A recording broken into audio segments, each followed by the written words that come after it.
Buckle up, everyone, because we've got another Stellar Beacon Bulletin. And let me tell you, this one's a doozy. Now, are you ready to dive into the first headline? Hit me with it. All right. It seems Huon V has a bit of a problem on their hands. Their prisons are overflowing, and they've come up with, let's say, a creative solution. Ooh, do tell. They're shipping convicts off to Miron 3. Miron 3, that desolate rock, the one with the, was it highly reactive atmosphere? That's the one. So essentially, they're trading one kind of confinement for another. Precisely. And it's sparking quite the debate across the galaxy. I can imagine. Some are probably calling it a bold solution, a chance for these convicts to, start fresh. That's certainly one way to spin it. Others see it as, well, a thinly veiled form of exile, a way to sweep the problem under the rug and forget about it. Can't say I blame them. Imagine being given that choice. Stay crammed in a cell or risk a fiery death on some barren world. And speaking of planets, let's jump over to New Cali, where they're doing something truly unbelievable. They're moving an asteroid. Wait, what? Seriously? Seriously. A massive asteroid, and they're placing it in orbit to create a second moon. Okay, now that's just showing off. But seriously, the technology involved in that is mind-blowing. To actually move a celestial body like that, I mean, that's next-level engineering. I know, right? And think about the implications. 2 moons. Imagine the tides, the surfing. I'm already planning my trip. The surfing would be epic. But we also have to consider the impact on their ecosystem.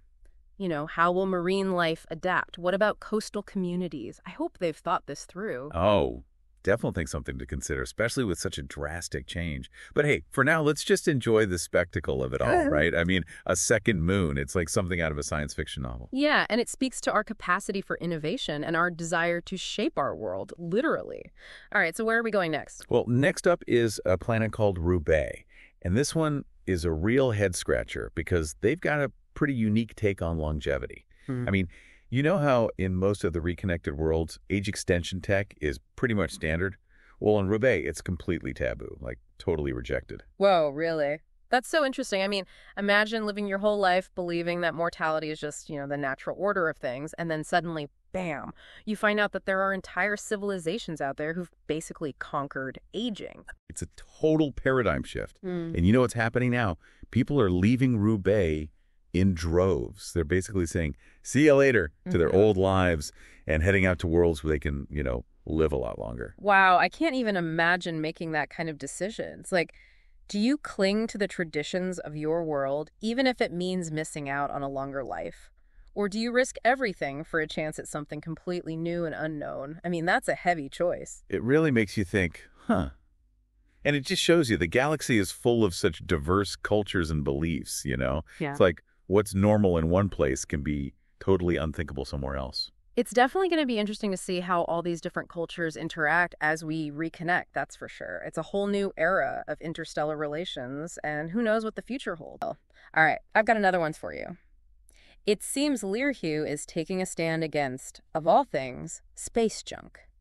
Ah, yes, the ever-growing cloud of debris orbiting our planets. Precisely. And they're not just talking about it, they're actually implementing stricter regulations on satellite launches and debris mitigation. Finally, someone's taking this seriously. It's about time, especially with the Kessler syndrome looming over us. Sometimes I lie awake at night just thinking about all that junk up there colliding and creating even more junk. It's a real concern, no doubt. A runaway chain reaction that could trap us on our planets. A sobering thought, to be sure.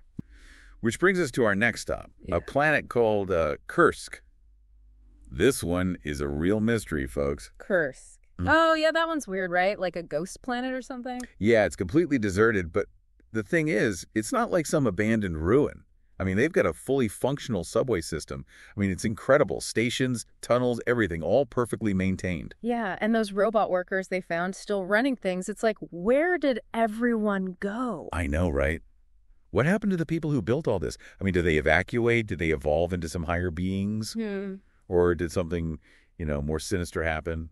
And who knows what stories are waiting to be uncovered. It's humbling, isn't it? Like, what other secrets are hidden out there in the vastness of space? And speaking of secrets, let's move on to our last story for today. And this one comes from, well, it's kind of like a galactic gossip column, Oh, you mean Zek's List? Yeah, I've heard of that.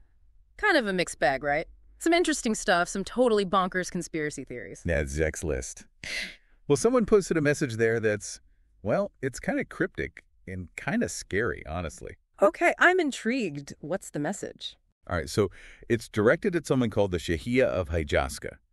And it basically says, notice to the Shahia of Hijaska, your cyborg army will fall.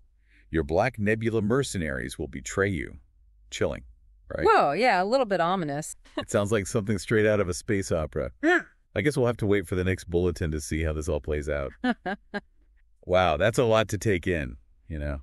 Just goes to show you, the galaxy's a pretty wild place, even after all these years. Yeah, no, it's almost like we thought we knew what to expect, right? I mean, we've got all those records from before the Great Silence, but it seems like things have changed quite a bit out there.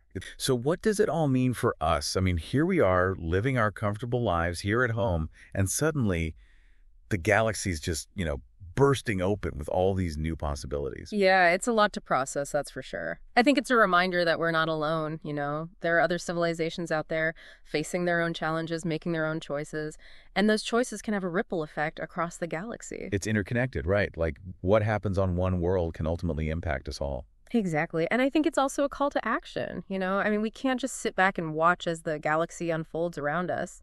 We have a role to play in shaping the future of interstellar relations. It's clear that the Great Silence is truly over. And the adventure has just begun.